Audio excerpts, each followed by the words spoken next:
Hey, when you are absent. Your attention, seventh graders, at this time, those students' last names beginning with I through L, please go to the Performing Arts Hall now for your health screening. That seventh graders' last names I through L, please go to the Performing Arts Hall for your health screening. Thank you.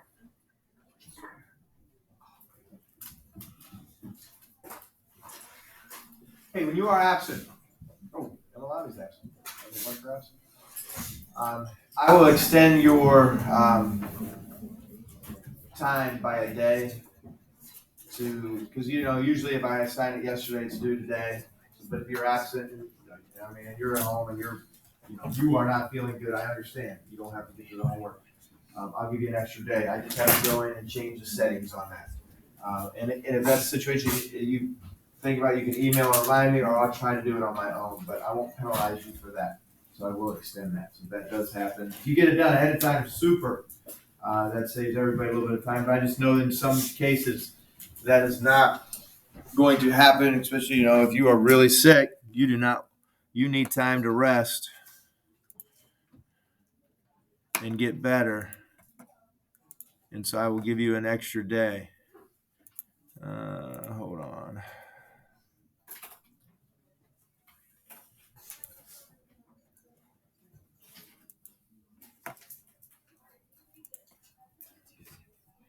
All right.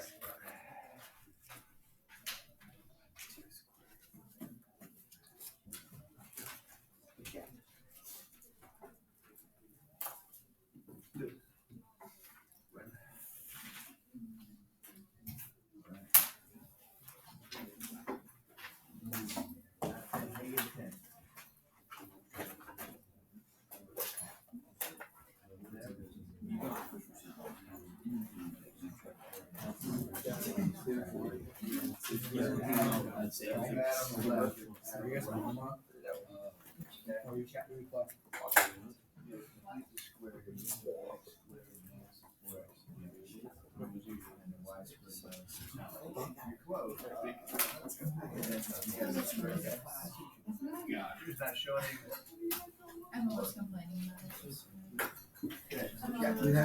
Did you take Did you take it over? And then I can plug in. Included in the wrong way, so I fixed it. Okay, yeah. You did it right. Okay. Oh, next But you Friday, gotta add we should go the square one on that's that. too. That's fine. Yes, yeah, because you're just simplifying that.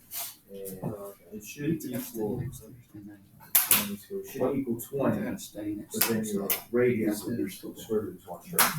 Okay. Good, I just identified the center and the radius. Okay. Okay, good. Okay. Matt, put that one away. Oh, my bad. Okay. All right.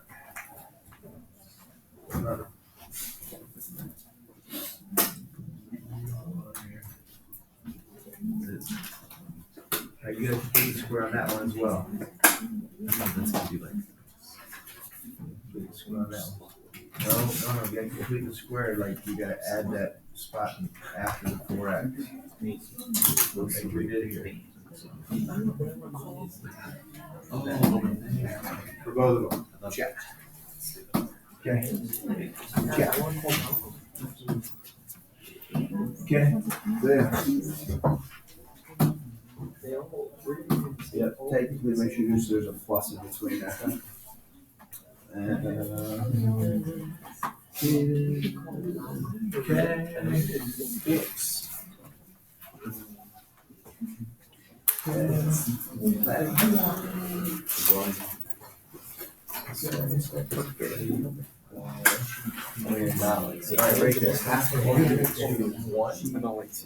Square 1. Oh. All right, thank you guys to everybody. Okay, your equation, the center radius should look like this: x minus 2 squared plus y minus 1 squared equals 20 when you're done. Center is 2, 1. The radius is 2 square root of 5. Okay, when we're done. Or square root of 20, which reduces to 2 radical 5. That's where you get that one. All right, just let me run through real quick. Hit it again. Group your x's. I don't have, a quantity squared, so you have to add that constant to there. Group your y's, so plus y squared minus 2y. And then the negative 15 moves over to positive 15. Half of negative 4 is negative 2. When you square that, you get 4. It means you have to add a 4 over here. Half of negative 2 is negative 1. You square that, you get a 1. So I get that. And now when I reverse FOIL, I get x minus 2 quantity squared or factor plus y minus 1 quantity squared equals 20. Okay, for that. And then once you got it that way, your center's 2, 1, radius square root of 20. Okay, so you want to write it in that form.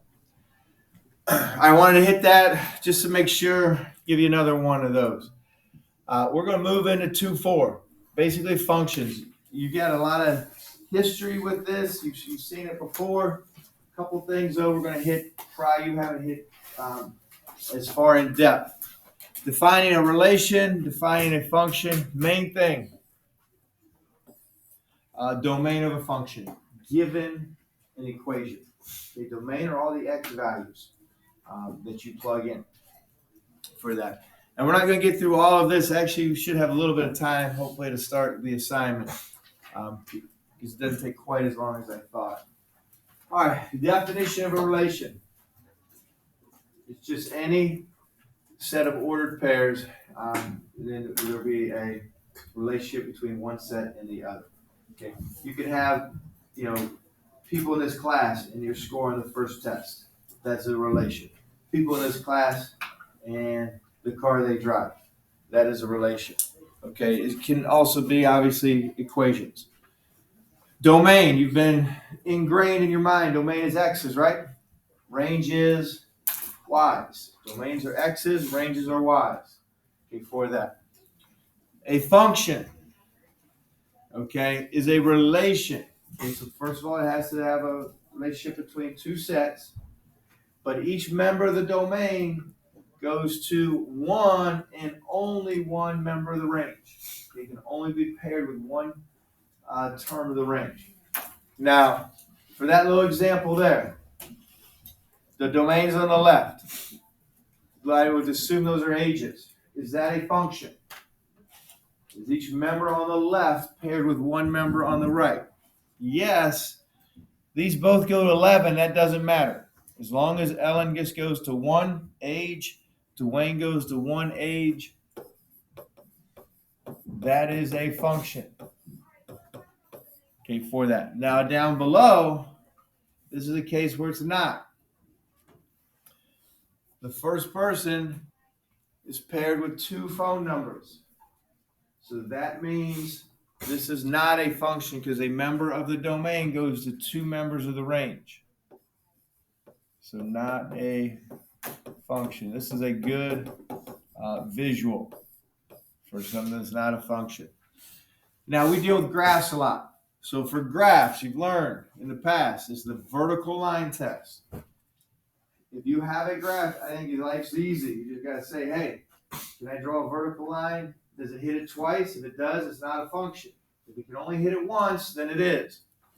The reason it's not a function, so like right here, the x value would be a. If you want to give it a number, say 8, the c value would be, say, 1, and then this would be like 8, 7. Okay, you got the same x value going to two different y values.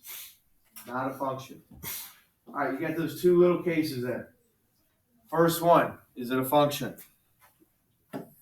Does it pass the vertical line test? Yeah, so that's a function.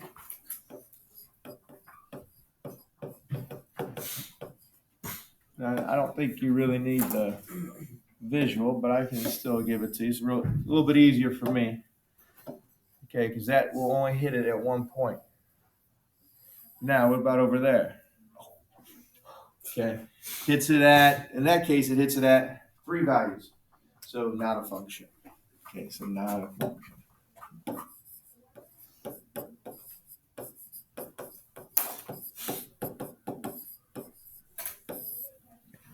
So vertical line test. If you got a picture, life's easy. Okay, now we're going to deal with situations where it's not, where you don't have something in front of you.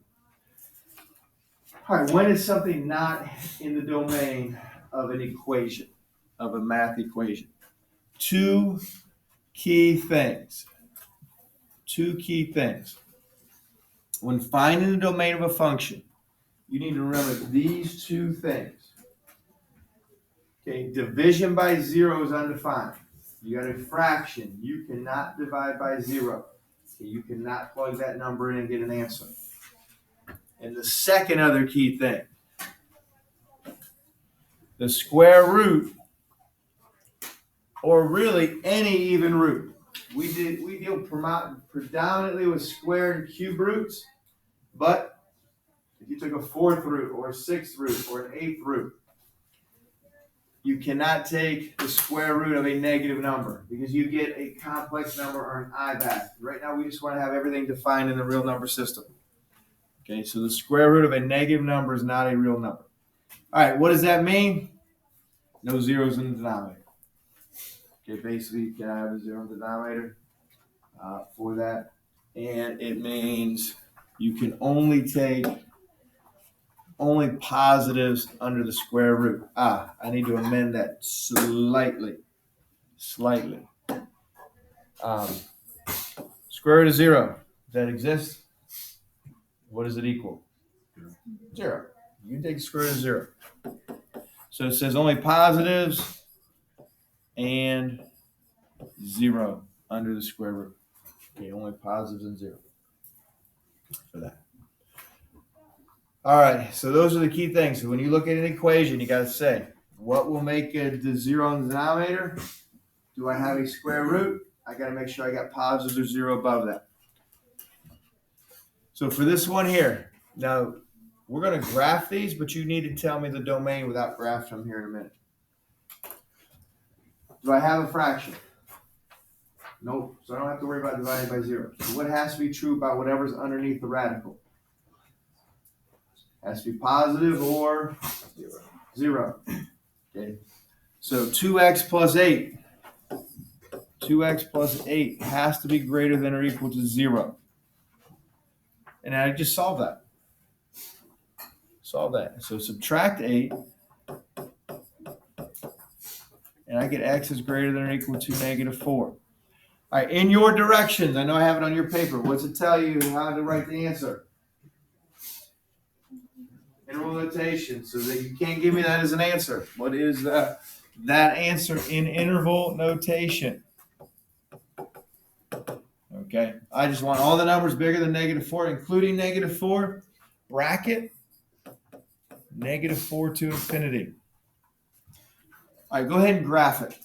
I want your graphing calculator. Graph it. I want you to think what's going to show up. Have an idea what's going to show up before you do graph it.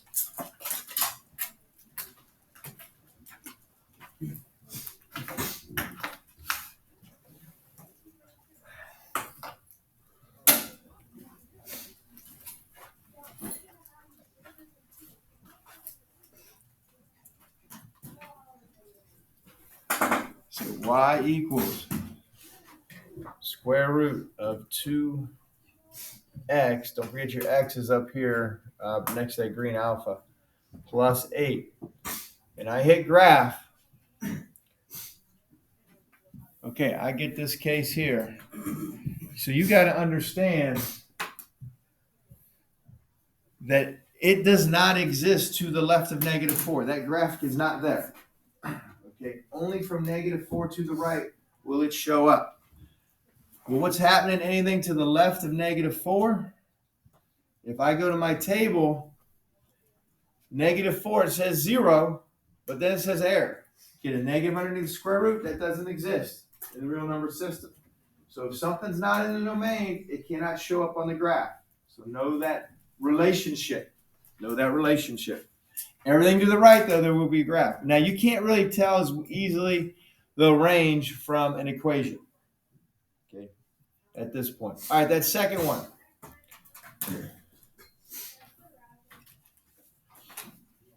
There's no radical, so I don't need to worry about that. But do I have a fraction? Yep. What can't happen in the denominator? It cannot equal 0. So what will make it equal 0? So you basically figure out what will make it equal 0. So since I don't want it to equal 0, well, I just say, all right, 2x plus 6, what makes it equal 0? Now this isn't too complicated. Subtract 6, and I get x equals -3, which means x cannot equal -3. Domain. That is, you just can't say x cannot equal -3. You got to give me interval notation. What's that look like? Okay. What's that look like? Everything but -3. All right, when you were just missing a single point, think of it this way. You're going from -infinity to that point, but you got a parentheses there, union everything after that point to infinity. So when you just toss out a single point, you have to include everything else. So you got to go -infinity to that point, parenthesis, union. Now, graph it. Graph it. So think about how's this going to show up. There's only one point that doesn't have an answer. Everything else has an answer.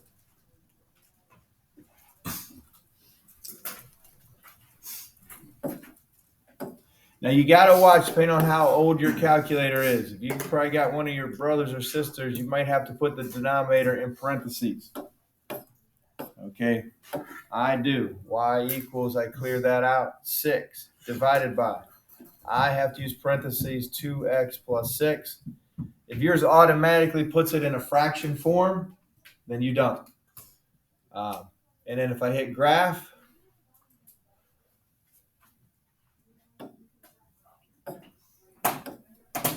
okay, so this is the case.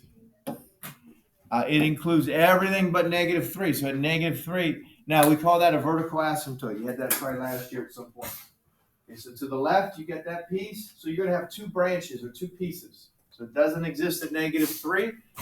I have to have a distinct piece to the left of that, a distinct piece to the right of it. Cannot be connected for that one. All right, flip that over.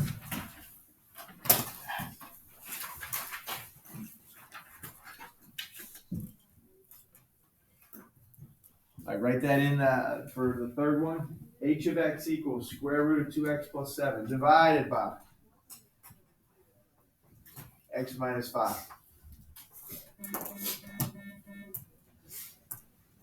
Your attention, seventh graders, at this time, students' last names beginning with M and N. Please go to the paw now for your help screening. That's seventh grade students' last names beginning with M and N. Please go to the paw now for your help screening. Thank you. We got a fraction. We got two conditions involved. We got radical, so you cannot have a negative number underneath the radical, and we got a denominator, so that cannot equal 0. So that's probably the easier one. So x minus 5 cannot equal 0, which means x cannot equal positive 5. 2x plus 7 has to be greater than or equal to 0. Okay, go ahead and isolate your x. Isolate your x.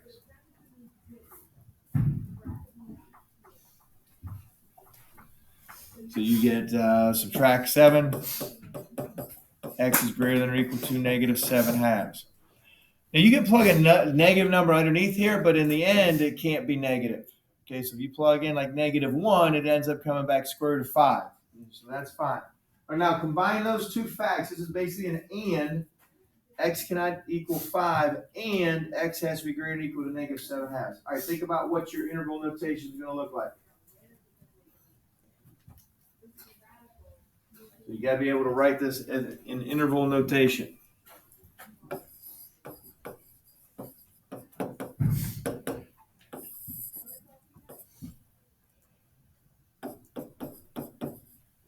So -7 halves, greater than or equal to that. So if you think in terms of the graph, it goes to the right. But now here is the case. It cannot equal what? 5. So you gotta have a hole there. Gotta have a hole there. Isaiah, how would I do this in interval notation? What do you think? Bracket with -7/2, and then comma 5, and then union 5 to infinity. There you go. Okay, bracket -7/2 to 5. So everything bigger than -7/2, 2 5s, stop it. Union 5 to infinity. Okay, for that. So anything else won't work. You plug in -10. Okay, it'll give you a negative underneath here. You plug in 5, it works on top but not the bottom. It has to work for both. All right, this fourth one. Square root of x plus 5 over x squared minus 6x plus 8.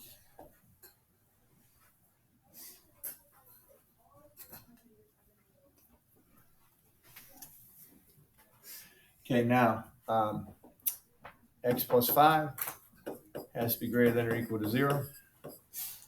X has to be greater than or equal to -5. X squared minus 6x plus 8 cannot equal 0. It's a quadratic. What do we got to do? We got to factor it. All right, go ahead and factor it.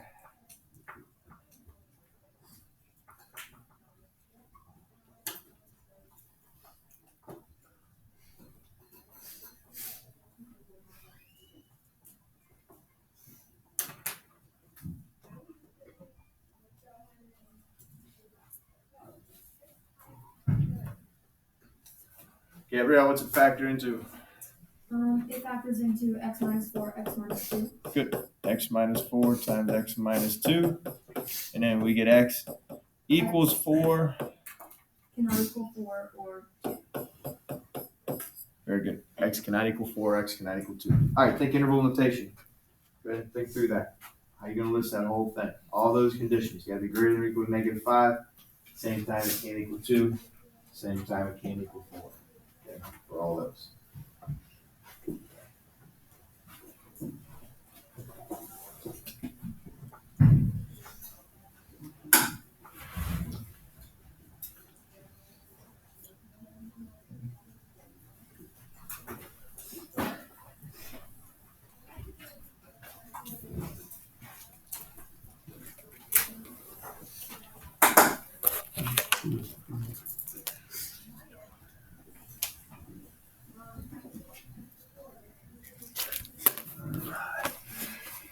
Alec, what do you think? I got bracket -5, 2,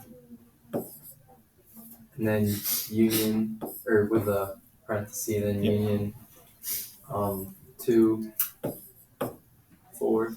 Okay. And then I did a union again Yep. to 4 negative, or 4 infinity. Yep. And then another parenthesis. So if we got 3 intervals. You got to put 2 unions in there. So union the first one, and then the second one. So -5 to 2. You got to split 2 to 4. Don't forget you got to include that 2 to 4. Some people just gloss over it, and then you go 4 to infinity. Any of those numbers you can plug in, you'll get an answer. Anything to the left of -5, you plug in, you'll get undefined for that. So that is taking an equation, coming up with the domain. Now, if you have the graph, a finite graph, okay, we don't know what the equation is. We don't necessarily need to. We just want to identify the domain. We want to identify the range based upon what we got there. All right, so domain. Remember, it's your x values and range. All right, think about that first one. If you know it, put it down.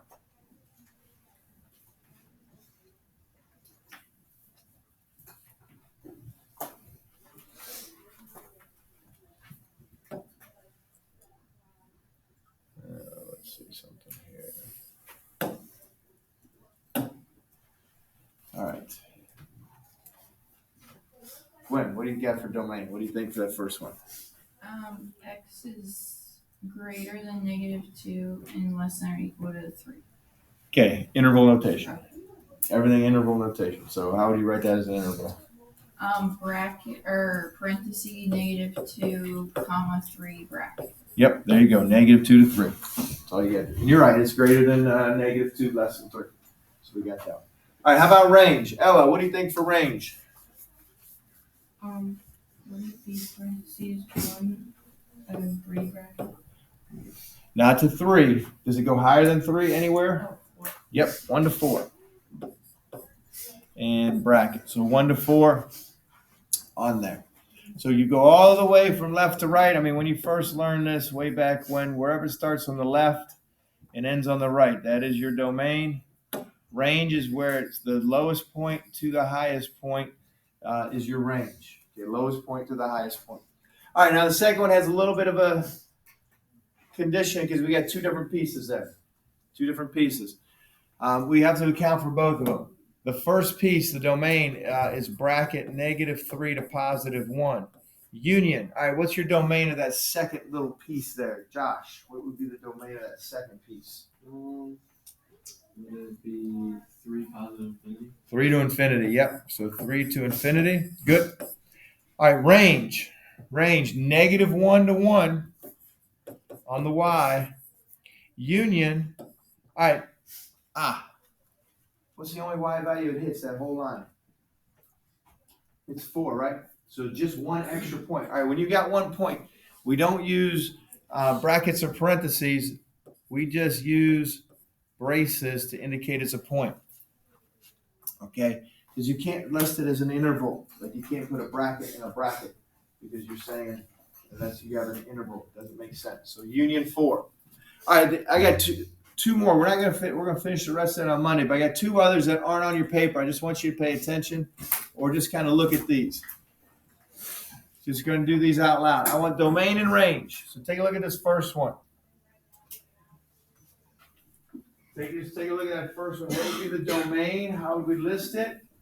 And then what would be the range? Okay, I would call them maybe like special cases for this.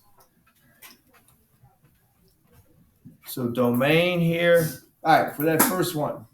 Vincent, what do you think for domain? Negative infinity, -1. Okay. Then union 1 to 5. 4, but yes. Okay. 1 to 4. Yep. So union 1 to 4. So you got it listed like that. All right, now watch the range. I think the range you get is a little bit trickier. Okay, range is a little bit trickier. For the range, this piece here goes from -2 up to 1, 2, 3, 4. It goes from -2 to 4. You don't need to list anything else. You don't need to put a union. Why not? Because that is a 2 right there, right? It's already included in this interval. You don't need to add it in an extra time. So just leave that as -2 to 4. Do not put in that additional. Hi. I need Noah Britt, please. Noah. There he is. You can have him. All right, so just watch that. All right, now this second one, domain. You got 1, you're going to have 2, you're going to have 3 pieces for the domain. So negative infinity to, what is that? 1, 2, 3, 4. -4. Bracket, union from -2 to 2 with brackets. Union 4 to infinity. All right, now think range. All right, I want you to look at that. Think range. Laney, what about range?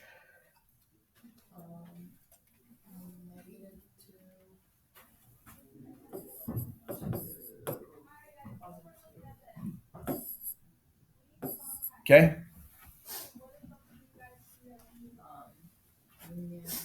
Yep.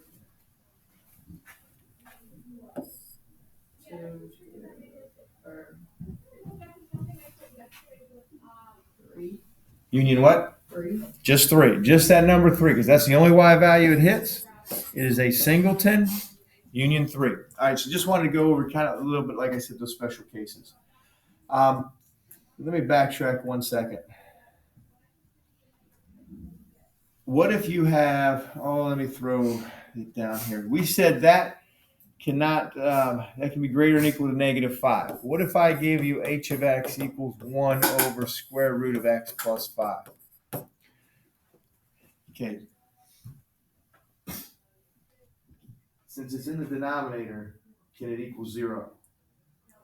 No. So it also can't be. So if it's in the denominator, x plus 5 has to simply be greater than 0.